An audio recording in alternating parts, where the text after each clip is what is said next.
You chose to betray. I chose a secure future. Ellie, cover the windows. Put on your veil. We will sit Shiva for 7 days. I have no son.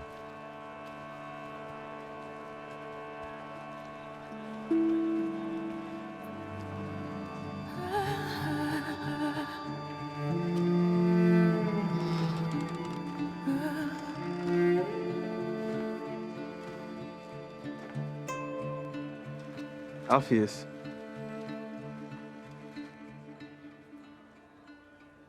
Son.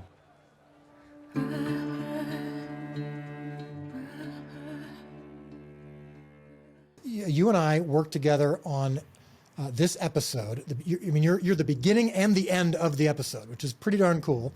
Probably your first time doing that, but we did this a long time ago. This was actually the first day of filming.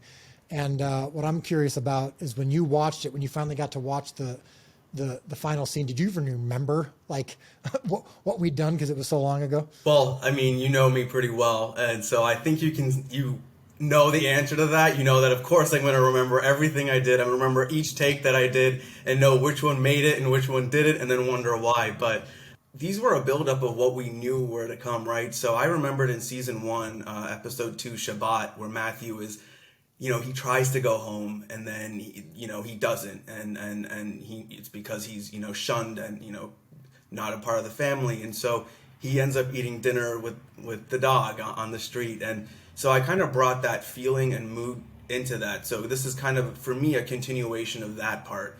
And so that's kind of how I went into the scene. And just knowing Matthew, this was something he, just to own up to his own mistakes of his past and kind of take ownership to it, and accountability was important to him. So in episode 1, you see him trying to build the footing and groundwork to do that because he knows what he has to do. So that's kind of what I brought in on that day. Yeah, there's that moment at the very beginning when you're hearing Jesus say the words of the sermon and realizing, because you've been in Matthew mode, you've been writing down the stuff, and it was almost like Matthew was in season 2 talking about why the sermon's going to impact others. Mm-hmm. And you're like, make sure you say it this way because then people will understand it better. Yeah.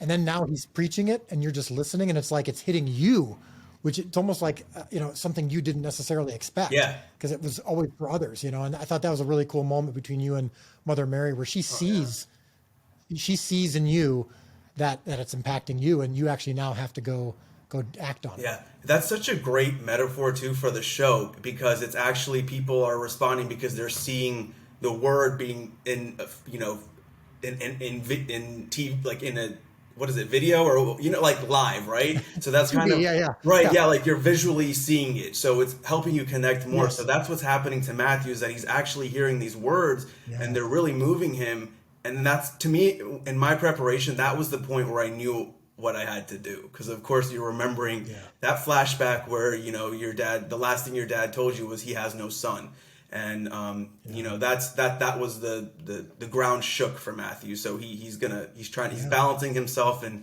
you see that in episode 1. So I wanted to read this to you. We got this quote from a guy by the name of Matt, which is interesting, but I thought you would appreciate this. He says, "I took the family to see episodes 1 and 2 in theaters. This is significant because that's my father's birthday. It's always a hard time due to him passing 5 years ago. Instead of being home and all depressed, I wanted to honor his memory by spending time with the family doing happy things. He sacrificed everything for his family and always taught me the importance of it. What I was not prepared for was the fact that I felt like I never properly reconciled with my father from a mistake I made years ago. We would talk and I would express my love for him, but things were never the same. When he passed, we were thousands of miles apart and I hadn't seen him in several years.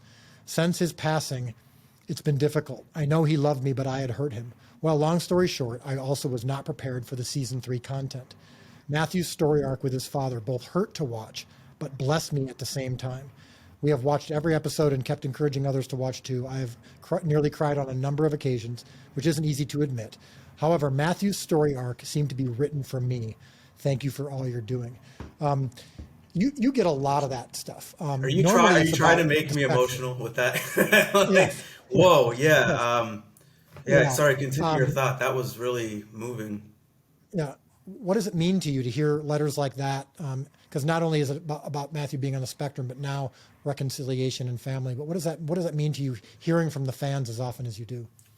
Every time I get a message like that, it feels like I'm hearing it for the first time, because everybody's different and everybody's finding their way that they relate to Matthew. So, you know, you have people on the spectrum, but you have people who also, like you just shared, who have been have not reconciled with their parents, or have, you know, some kind of situation where they can relate to how Matthew must be feeling.